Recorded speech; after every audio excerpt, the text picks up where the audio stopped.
Hey, welcome to Vortex Garage, and we're going to do a really quick video here to give you some tips if on your 7th Gen Honda Civic you've got any trunk leaks.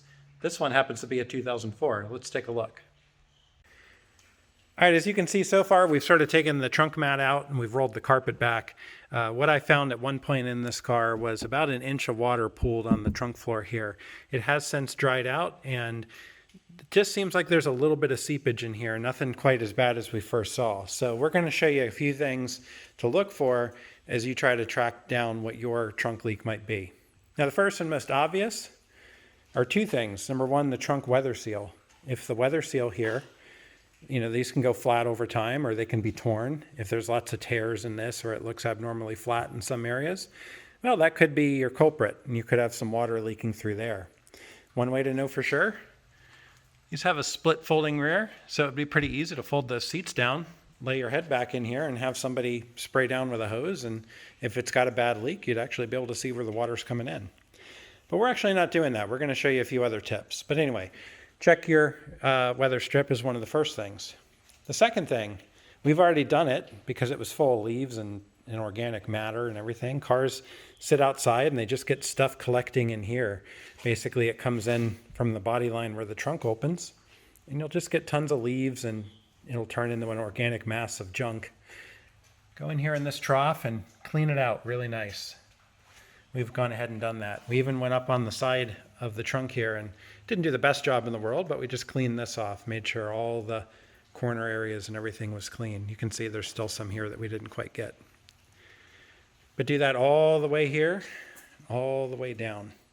Get that nice and clean. So sometimes you get so much junk in here, it actually prevents the weather seal from sealing correctly, especially if you get leaves on top of it and you can get water seeping in.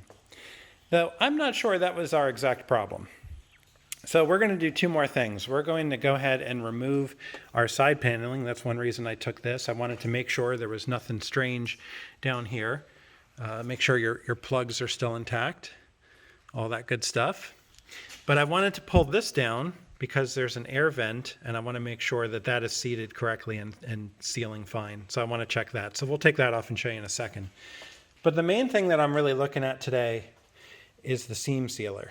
So if you think about it, cars are puzzles. They're pieces of metal, stamped metal that are welded together, and there's seams when that happens. So here is this quarter panel.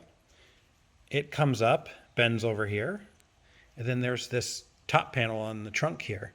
Well, there's a seam, and you can even see these little dots down in here. Those are the spot welds. That's where the car is welded together. Well, that leaves you with a seam in between that water could seep through. So what they do from the factory is they brush on what's called a seam sealer. And you can kind of see that brush strokes here. I'm going to turn off this light. The camera doesn't like it. I'll turn this one on. That's much better. So you can kind of see that seam sealer. And, well, if you're wondering why you don't see a ton of it, that's kind of what I'm looking at here. It doesn't look like they brushed on very much, and over the years it's probably flaked off and dried up and kind of diminished and gone away. So I see some spots where it's probably missing. Come down in here. Let's look at this one. There's a crack. I'm going to actually point with this, not my finger. There's a crack right there in the seam sealer. And that crack runs all the way down here. Let's check the other side. Much the same on this side. It looks about the same. In fact, right here, this kind of tan color is where the seam sealer has come off. That's actually the primer underneath. Of course, we got some residual wetness here because it is raining outside today. So what we're going to do is we're going to chip away a lot of the seam sealer that we can, and then we're going to come in with some new seam sealer and reapply it. So before we start our repair here, one more thing you might want to check is your taillight gaskets. These taillights have a gasket behind them in there, but as you see, there's also a gap right here. So some people will come in and seal this up with some silicone, and you can certainly do that. I don't think you have to remove these to change the light bulb, so it probably doesn't hurt to put a little bit of sealant in here. I'm not sure I would put seam sealer because it's a little harder, and I'd probably do like some clear RTV or something like that, just a little bit to seal that up a tad, and maybe even up here just to help keep water from getting in behind there. But really check the taillight gaskets if everything else looks good on your car. That's something to check. One more area you might want to check is the seal up here under the glass, and clean this out nice and make sure there's not a gap there right in that corner. And again, another spot, if you really wanted to, you could probably put a little bit of clear RTV. Don't cake it on, that stuff usually doesn't help. But a little bit just to seal off some of that and direct water away from it probably wouldn't hurt. However, I believe in our case, as with many of these cars, it is actually the seam sealer that is the primary cause for a lot of the problems here. That and the second one, actually the most probable cause is probably just junk, dirt in here and stuff getting on the weather stripping causing small leaks. I think a larger leak where you get water pooling in points to water really coming in quite a bit. And I would think a seam like this, let me focus that, a seam like that without seam sealer would definitely cause that. So once you've got your new seam sealer and you're ready to apply it, you can go ahead and clean up the old stuff and get as much as you can out of the way. That way you'll have a fresh, clean surface for the new stuff. What we're going to start with is just an old screwdriver, and we're going to scrape as much of it away as we can. And we're just going to sort of go all around to this area, and then the same on the other side, and we're just going to scrape away as much of that material as we can. Oh, and also we'll do up in here. Now, as you go, you might want to try other tools, maybe a smaller flat blade screwdriver, maybe even a pick. The pick can be good for getting into corners. All right, let's see how we did. So I actually ended up using this small flat blade screwdriver for pretty much all of it. Worked really well. As you can see, we've scraped away much of the old seam sealer, and you can see the seams or edges of those panels a little better. Now, interesting to note, when we showed you the originals up here, there was hardly any seam sealer in there. So I'm pretty sure this is where our leak's coming from. But while we're at it, since there were cracks and age in this seam sealer, we're going to remove it and replace it as well. Let's check the other side. Same deal, hardly any seam sealer in that seam. One thing we probably will do is inspect. There's a few areas where we actually scratched through the primer to bare metal. And I don't want to end up with a rust problem, so I'm probably just going to take a little bit of automotive spray primer and spray in here. What we're going to do is just mask off the paint here and then do that. And if you want, after you do the seam sealer, you can actually go and pick up a small can of touch-up paint that matches. If you want, you can mask this area off and you can touch this up with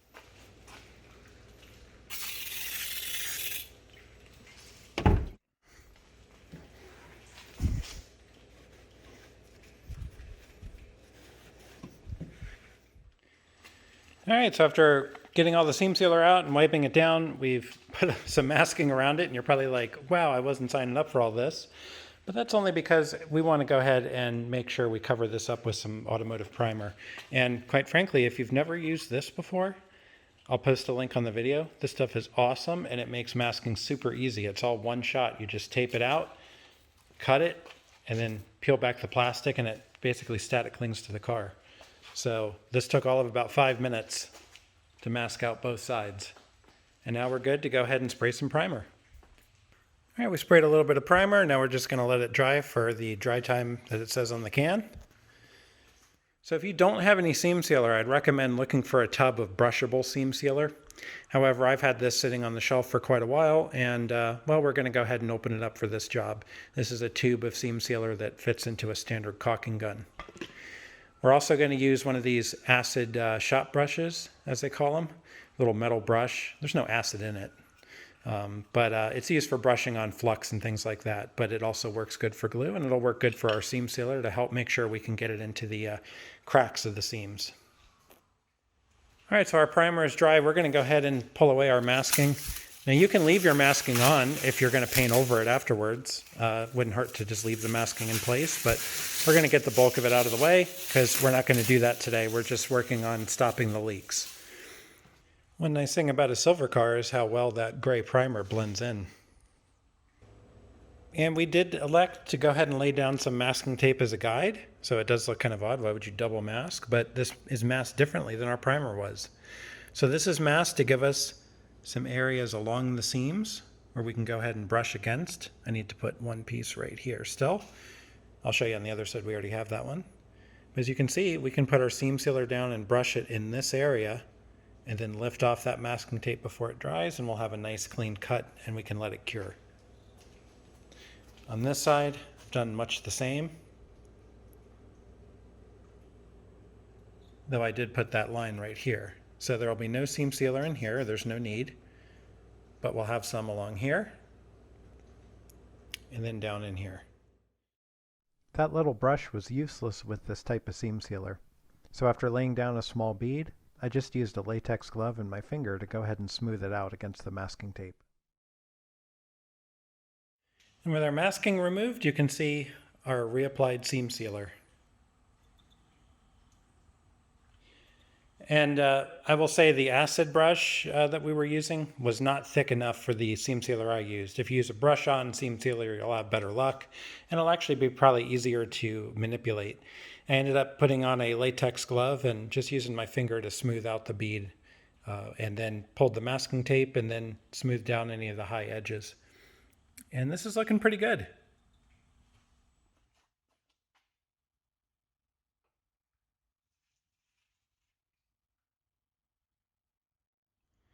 Now you're going to need to let your seam sealer cure for whatever it says on the packaging. Could be up to 24 hours.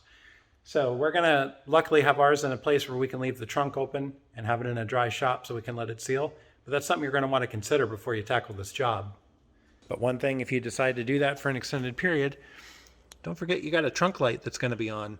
And this has not gone out. This has been on for quite a while, so it doesn't seem to auto shut off. So what I'd recommend, you can kind of come up. There we go. There's the plug. Right on the top of that plug is a, you would depress that and pull it out, and we should be able to disconnect that light.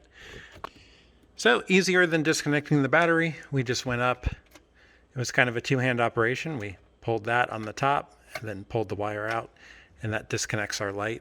So we can leave our trunk open for an extended period of time and let everything cure up. When removing the trunk liner, if you see one of these types of fasteners, this basically will screw out.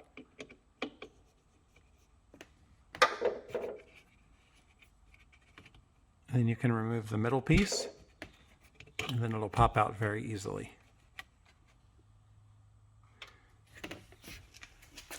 Removing the middle trunk panel is very simple. This piece simply has some clips, just pull up on it.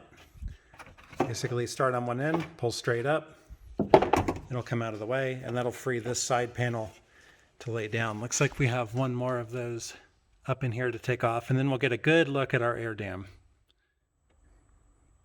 Now with that carpet pulled out of the way, we can very easily see down in here, and we can see this air vent. And what this does is basically help relieve pressure from the car. If the car was completely sealed up, like when you close the doors, there's that little bit of air pressure. This has a little flap open and kind of vent air out if it needs to. So it vents pressure out of the car. So very handy little devices. Now, this could be a source of leaks. You can check to make sure that these are tight, that these are seated, that the unit itself isn't broken. There is a little bit of wetness around this one. It doesn't look too bad. It doesn't seem to be pooling here. Now, bear in mind, if you've had a lot of water in the trunk, just because you see wetness here doesn't mean it's coming from here. It could be coming from other places. So you kind of got to look and sort of trace where you think water might be coming. I'm fairly confident our water was coming from our seam sealer. But it doesn't mean that we weren't still having issues with our tail light gasket or even this part. So we're going to inspect all of it.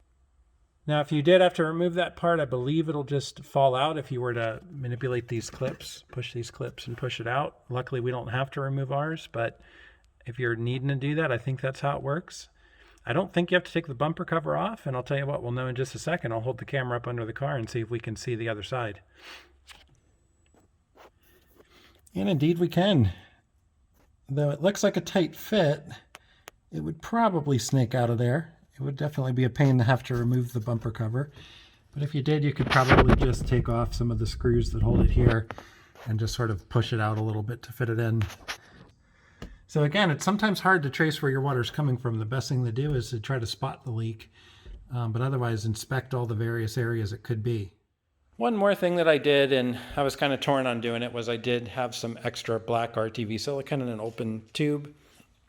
So I went ahead and put a small bead of RTV silicone along this joint between the tail light housing and where it mates up with the trunk.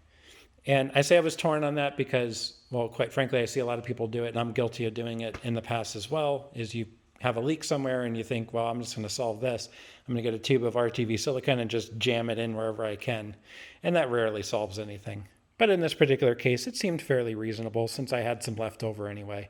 Go ahead and just put a small bead along that just to dam off any water that might be getting in.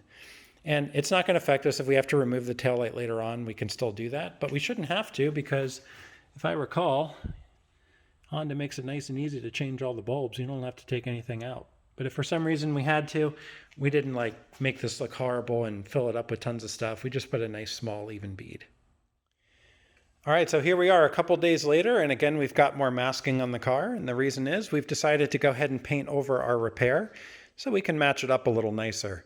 Yeah, we could have left the exposed seam sealer and primer, but this will make it look a little more uniform when you lift the trunk up. And yeah, it's not really seen from outside of the car, but we know it's there. And anyway, I was able to pick this up for under $8, and this is apparently a match for the original Honda color. I'm sure it's not going to be perfect, but we'll see how good it is.